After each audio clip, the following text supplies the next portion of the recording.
خلفهم سدا فأغشيناهم فهم لا يبصرون وسواء عليهم أأنذرتهم أم لم تنذرهم لا يؤمنون إنما تنذر من اتبع الذكر وخشي الرحمن بالغيب فبشره بمغفرة وأجر كريم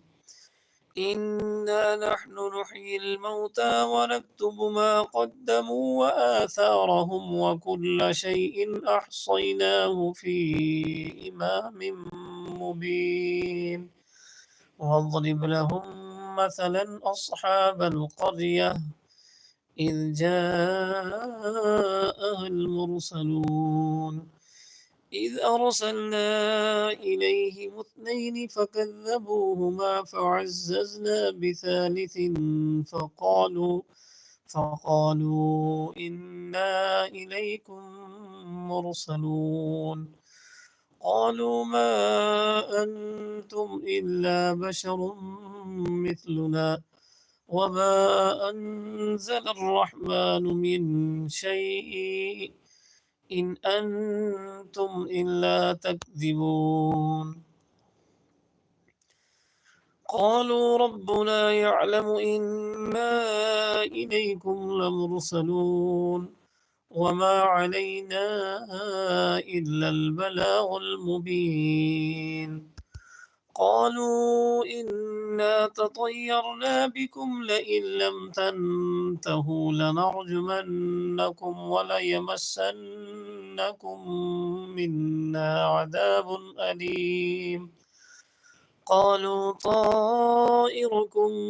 معكم أئن ذكرتم بل أنتم قوم مسرفون وجاء من أقصى المدينة رجل يسعى قال يا قوم اتبعوا المرسلين اتبعوا من لا يسألكم أجرا وهم مهتدون وما لي لا أعبد الذي فطرني وإليه ترجعون أأتخذ من دونه آلهة إن يردني الرحمن بضر لا تغني عني شفاعتهم شيئا ولا ينقذون إني إذا لفي ضلال مبين إني آمنت بربكم فاسمعون قيل ادخل الجنة قال يا ليت قومي يعلمون بما غفر لي ربي وجعلني من المكرمين وما أنزلنا على قومه من بعده من جند من السماء وما كنا منزلين إن كانت إلا صيحة واحدة فإذا هم جميع لدينا محضرون فاليوم لا تظلم نفس شيئا ولا تجزون إلا ما كنتم تعملون إن أصحاب الجنة اليوم في شغل فاكهون هم وأزواجهم في ظلال على الأرائك متكئون لهم فيها فاكهة ولهم ما يدعون سلام قولا من رب رحيم